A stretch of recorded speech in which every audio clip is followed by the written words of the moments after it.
Selamat datang di Eva Bercerita, tempat di mana kisah-kisah nyata, penuh misteri, dan ketegangan hadir untuk menemani Anda. Kali ini, kami akan membawa Anda ke sebuah kisah kelam dari Provinsi Riau, tentang seorang pria bernama Muhammad Delfi, seorang pemuda dengan ambisi menjadi dukun sakti yang rela melakukan segala cara, memotong 7 timun korbannya, dan menyantapnya.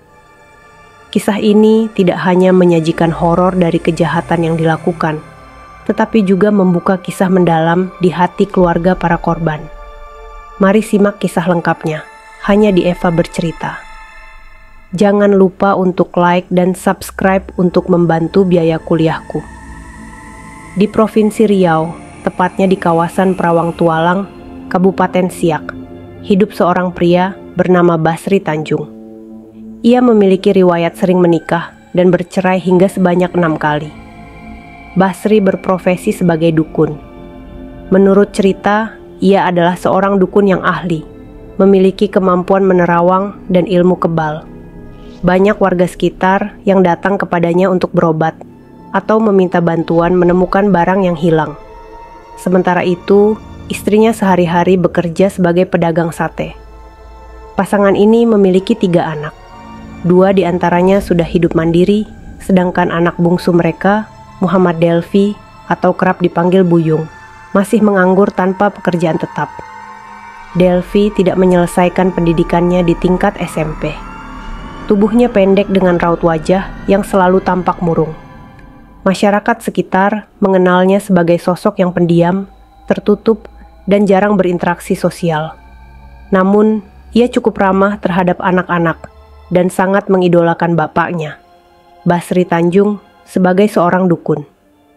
Sosok Basri dihormati oleh masyarakat sekitar, dan jasanya sebagai dukun selalu diminati, sehingga uang pun mengalir dengan mudah. Delfi, sebagai anak bungsu, bercita-cita untuk mengikuti jejak sang bapak menjadi dukun yang sakti. Keinginan ini disambut baik oleh Basri, yang mulai melibatkan Delfi dalam berbagai ritual, termasuk memandikannya dengan kembang 7 rupa dan air dari 7 sumber mata air. Basri mengatakan bahwa Delfi memiliki potensi untuk menjadi dukun dan bisa memperoleh ilmu kebal seperti dirinya. Namun, ada satu syarat berat yang harus dipenuhi, yakni mengumpulkan 7 timun laki-laki yang dalam kondisi sehat tidak impoten. Ambisi besar untuk menjadi dukun semakin menguasai Delfi. Ia membayangkan jika suatu saat berhasil menjadi dukun seperti bapaknya, ia akan dihormati, disegani, dan uang akan mengalir dengan mudah. Sebagai seorang pemuda yang putus sekolah, Delfi merasa menjadi dukun adalah satu-satunya pilihan terbaik. Pada tahun 2010, ibu Delfi meninggal dunia. Setelah itu, bapaknya, Basri, memutuskan untuk kembali ke kampung halamannya di Bengkalis. Sementara itu, Delfi memilih untuk ikut kakak pertamanya yang tinggal di Rokan Hilir, Riau. Selama di sana, ia membantu sang kakak menjual sate secara keliling. Namun, semangat Delfi untuk menjadi dukun tidak pernah surut, bahkan semakin membara. Meskipun syarat yang ditetapkan oleh bapaknya terasa berat, ia tetap tidak menyerah. Delfi pun mulai mencari target di sekitar Wilbapak Rokan Hilir. Saat berjualan sate keliling, Delfi sering berhenti di sekitar rumah Febrianella, seorang bocah laki-laki berusia 5 tahun. Ia sudah akrab dengan keluarga Febrian dan kerap bermain bersama bocah tersebut. Hingga pada 10 Januari 2013, Delfi dengan diam-diam membawa Febrian ke tempat terpencil. Di tempat itu, ia menghabisi bocah tersebut dan memotong alat vitalnya. Dan satu alat vital yang berhasil diperoleh. Kini Delfi hanya membutuhkan 6 lagi. 3 bulan kemudian, tepatnya pada April 2013, Delfi memutuskan untuk pindah ke rumah kakak keduanya, Junaidi, yang tinggal di Perum BTN, Desa Pinang Sebatang Timur, Tualang, Kabupaten Siak. Di sana, ia bekerja sebagai pengantar air minum isi ulang di sebuah depo. Namun, pekerjaannya tidak berjalan lancar. Delfi sering melamun dan menghabiskan waktu duduk di bawah pohon, sehingga tugas-tugasnya terbengkalai. Tidak ada yang tahu apakah ia malas atau sedang dilanda stres. Ketika bosnya mencoba bertanya tentang masalah yang dihadapinya, Delphi justru menghindar. Bosnya bahkan sempat menduga bahwa Delphi stres karena memikirkan bapaknya yang sedang sakit di Bengkalis. Delphi hanya bertahan bekerja selama 2 hingga 3 bulan. Setelah itu, ia pamit kepada bosnya untuk pergi ke Bengkalis menemui bapaknya yang sedang sakit keras. Ia juga meminjam uang kepada bosnya untuk biaya pengobatan bapaknya. Di Bengkalis, Delphi tinggal cukup lama. Selain merawat bapaknya, ia juga menikahi pacarnya sejak SMP, Dita Desmalasari. Pernikahan tersebut sebenarnya ditentang oleh bapak Dita, karena mereka dianggap terlalu muda untuk menikah. Selain itu, Dita adalah anak sulung yang menjadi tulang punggung keluarga melalui pekerjaannya di sebuah usaha laundry. Namun, Delphi terus mendesak hingga akhirnya Dita setuju dan mereka menikah secara siri. Delphi merasa senang karena dengan adanya Dita, tugasnya untuk mengumpulkan alat vital demi menjadi dukun akan semakin mudah. Kepada Dita, ia berbohong. Ia tidak mengatakan bahwa dirinya ingin menjadi dukun. Sebaliknya, ia mengatakan bahwa ia membutuhkan 7 alat vital laki-laki sebagai obat untuk menyembuhkan penyakit impotensinya. Dita yang kerap diancam dan mengalami KDRT hanya bisa menuruti keinginan gila Delphi. Pada Juli 2013, mereka mendapatkan mangsa seorang pria berusia 40 tahun bernama Aci yang mengalami disabilitas mental. Dengan mudah, Aci dihabisi oleh Delphi dan Dita di tempat sepi. Delphi memotong alat vital Aci dan menyimpannya. Aksi keji Delphi belum selesai. Bersama Dita, pada 2 Agustus 2013, ia mengajak Muhammad Hamdi Aliksan, seorang bocah berusia 9 tahun, untuk berenang dan memancing di sungai. Delphi menghabisi bocah itu dengan bantuan Dita, lalu memotong alat vitalnya. Kini, total sudah 3 alat vital yang terkumpul. Setelah itu, Delphi memutuskan untuk kembali ke Siak. Ia membawa serta istrinya dan bapaknya yang sakit. Mereka tinggal di rumah Junaidi, kakak kedua Delphi, di Perum BTN, Desa Pinang Sebatang Timur, Tualang, Kabupaten Siak. Delphi kembali bekerja di depo air minum isi ulang, tetapi kinerjanya tetap buruk hingga akhirnya ia dipecat. Delphi dan Dita kembali berburu mangsa. Pada Rabu, 14 Agustus 2013, sekitar pukul 17.30, Delphi dengan sepeda motornya menjemput Randy Hidayat, bocah berusia 9 tahun, di Pasar Bunut untuk diajak bermain ke rumahnya. Delphi mengenal Randy karena rumahnya dekat dengan sekolah SDN 8. Setibanya di rumah, kepada istrinya, Dita, Delphi mengatakan bahwa Randy adalah anak temannya. Mereka bertiga kemudian naik motor dengan alasan jalan-jalan. Di sebuah kedai, mereka mampir dan Delphi membeli cutter. Tiba-tiba, Delphi mengatakan bahwa ia ingin melihat makam ibunya. Mereka pun menuju makam yang jarang dilewati orang dan dipenuhi semak ilalang. Setibanya di sana, Delphi meminta Dita dan Randy menemaninya buang air kecil di balik semak. Di tempat itu, Delphi segera memerintahkan Dita untuk membuka sempak Randy. Namun, Dita menolak hingga akhirnya Delphi sendiri yang melepas celana anak itu. Setelah memainkan alat vital Randy untuk memastikan alat itu berfungsi, Delphi memerintahkan Dita mengikat dengan celana si bocah. Delphi ikut menindih dan membekap mulut bocah itu hingga modar. Setelah itu, ia memotong alat vital Randy dengan cutter, lalu membuang cutter tersebut ke semak-semak. Jasad Randy dimasukkan ke lubang yang digalinya, kemudian ditutupi dengan rumput ilalang. Sementara itu, Tujianto dan Misnah, orang tua Randy, mencari anak mereka yang tak kunjung pulang. Mereka melaporkan hal itu kepada polisi. Polisi menyarankan agar mereka menunggu 2 kali 24 jam dan mencari Randy ke rumah tetangga. Namun, Tujianto dan istrinya tidak bisa menunggu selama itu.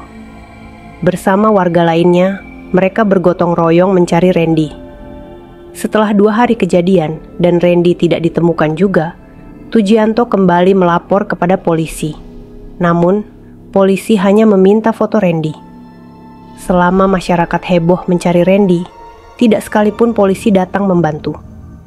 Tujianto dan istrinya kecewa. Randy tidak juga ditemukan.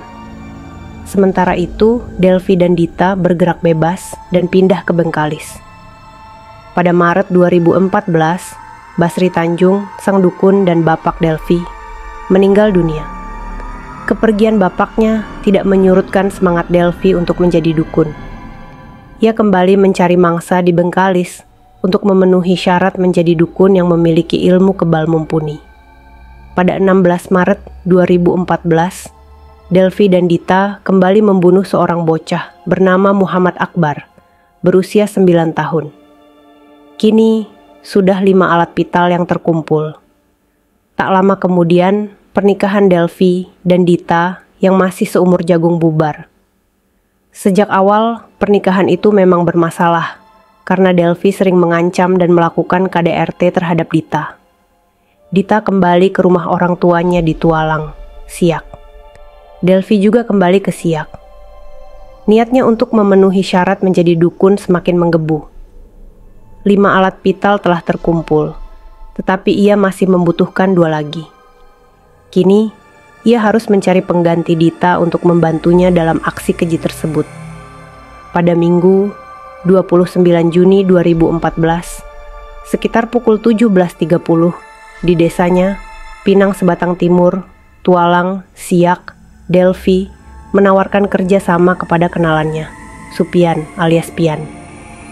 Ia berkata, ada laki-laki yang minta dicari anunya anak-anak. Orang itu berani bayar 500.000. Pian yang sedang membutuhkan uang langsung setuju. Keesokan harinya, Senin 30 Juni 2014, Delvi dan Pian memulai perburuan mereka. Mereka pergi ke sebuah sungai tempat penggalian tanah. Di sana, mereka melihat anak-anak sedang mandi. Delvi memperhatikan anak-anak itu dengan saksama, dan akhirnya memutuskan bahwa mangsa selanjutnya adalah Marjevan, yang berusia 7 tahun. Menurut Delvi, alat vital Marjevan terlihat paling besar dibandingkan anak-anak lainnya. Delvi kemudian membujuk Marjevan untuk ikut dengannya membeli kerupuk.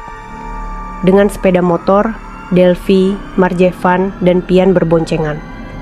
Seperti aksi sebelumnya, mereka mampir di sebuah kedai dan membeli pisau cutter. Selanjutnya, ketiganya menuju ke hutan dan berhenti di sana.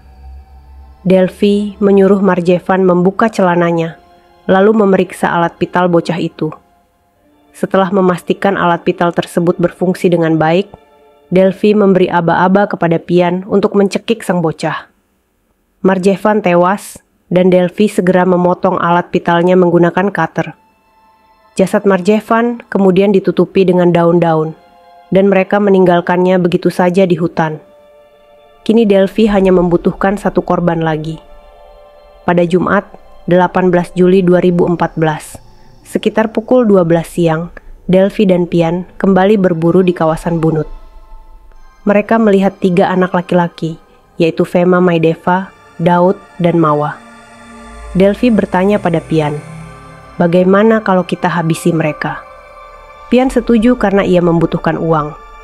Delvi pun menjelaskan bahwa mereka akan menjual daging anak-anak itu ke kedai untuk mendapatkan uang. Delvi dan Pian kemudian mengajak ketiga anak itu untuk memancing ke Sungai Naga, yang dikenal memiliki banyak ikan.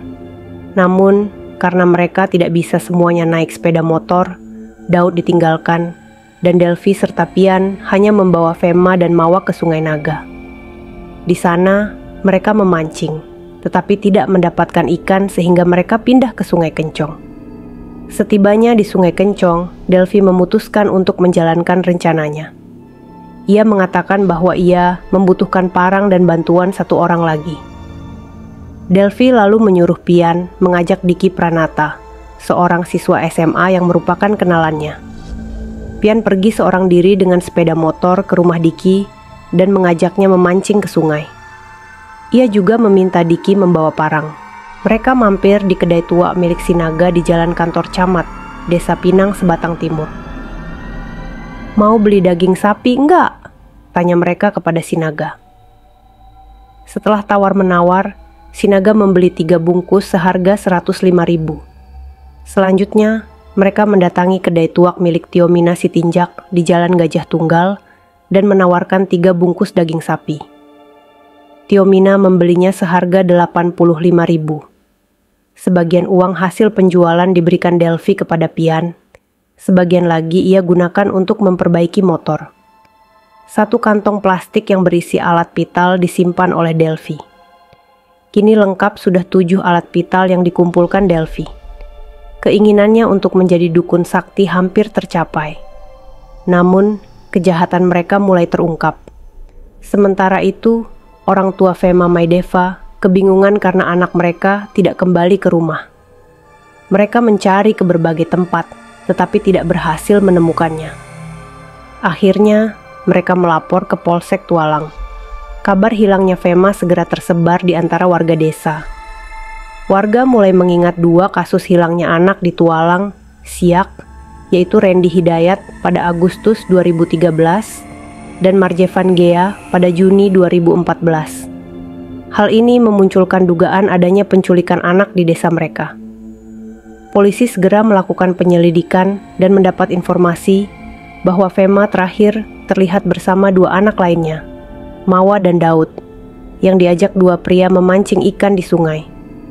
Saat polisi mencari Mawa untuk dimintai keterangan, mereka menemukan bahwa Mawa sudah pindah bersama orang tuanya, yang bekerja serabutan dan sering berpindah tempat. Beruntung, Daud masih bisa dimintai keterangan. Walau tidak mengetahui nama kedua pria tersebut, Daud memberikan ciri-ciri mereka dengan jelas kepada polisi. Polisi kemudian mengejar 2 pria tersebut, Muhammad Delvi dan Supian. Pada 22 Juli 2014, keduanya berhasil ditangkap. Mereka tidak dapat mengelak. Delvi mengaku bahwa ada keterlibatan pihak lain, yakni mantan istrinya, Dita Desmalasari, dan seorang siswa SMA, Diki Pranata. Delvi membeberkan aksinya secara rinci, termasuk pengakuan bahwa ia telah membunuh 7 korban, terdiri dari 6 anak-anak dan 1 orang dewasa, dengan lokasi kejahatan di Kabupaten Siak, Rokan Hilir, dan Bengkalis. Delvi menunjukkan lokasi pembuangan jasad korban kepada polisi. Para pelaku, yakni Delvi, Supian, Dita, dan Diki, diseret ke pengadilan. Sidang pertama digelar untuk Diki Pranata pada awal September 2014 di Pengadilan Negeri Siak. Karena masih berusia 16 tahun, Diki didakwa sebagai anak di bawah umur yang membantu pembunuhan berencana. Hakim menjatuhkan vonis 10 tahun penjara, namun Diki dibebaskan dalam proses banding. Sidang untuk Delvi, Supian, dan Dita dimulai pada 12 Februari 2015. Kasus ini menarik perhatian luas sehingga ruang sidang dipenuhi wartawan, keluarga korban, dan masyarakat. Ketiga terdakwa dijerat pasal pembunuhan berencana. Jaksa menuntut hukuman mati bagi Delvi dan Supian, serta hukuman seumur hidup bagi Dita. Di persidangan, terungkap fakta-fakta keji. Delvi mengaku sebagai dalang pembunuhan berantai dan mutilasi 7 korban. Ia menjelaskan bahwa alat vital korban direndam dalam tempayan berisi air dan kembang 7 rupa untuk ritual agar menjadi dukun sakti. Banyak orang yang tidak sanggup mendengar kronologi tersebut dan meninggalkan ruang sidang. Hakim membacakan putusan dengan suara bergetar. Delvi dan Supian dijatuhi hukuman mati sesuai tuntutan jaksa. Sementara Dita mendapat vonis hukuman mati lebih berat dari tuntutan jaksa. Kasus ini meninggalkan trauma mendalam bagi keluarga korban dan masyarakat. Salah satu detail yang mengejutkan adalah kesaksian Tiomina Sitinjak dan Sinaga, pemilik kedai tuak, yang mengaku pernah membeli daging dari Delvi yang disebut sebagai daging sapi. Setelah diberitahu polisi bahwa daging tersebut adalah daging manusia, mereka syok berat. Tiomina bahkan mengaku daging itu telah dimasak menjadi rendang dan dimakan oleh keluarganya, termasuk cucunya. Kasus Delvi dan komplotannya tercatat sebagai salah satu pembunuhan berantai paling keji dalam sejarah Indonesia. Hukuman mati yang dijatuhkan kepada mereka tidak mampu menghapus trauma dan kesedihan keluarga korban, namun keadilan telah ditegakkan. Terima kasih untuk semua yang telah memberikan like dan subscribe. Saya berdoa semoga Tuhan membalas kebaikan dengan pahala yang berlipat, dilimpahi kebahagiaan, kesuksesan, dan rezeki yang melimpah.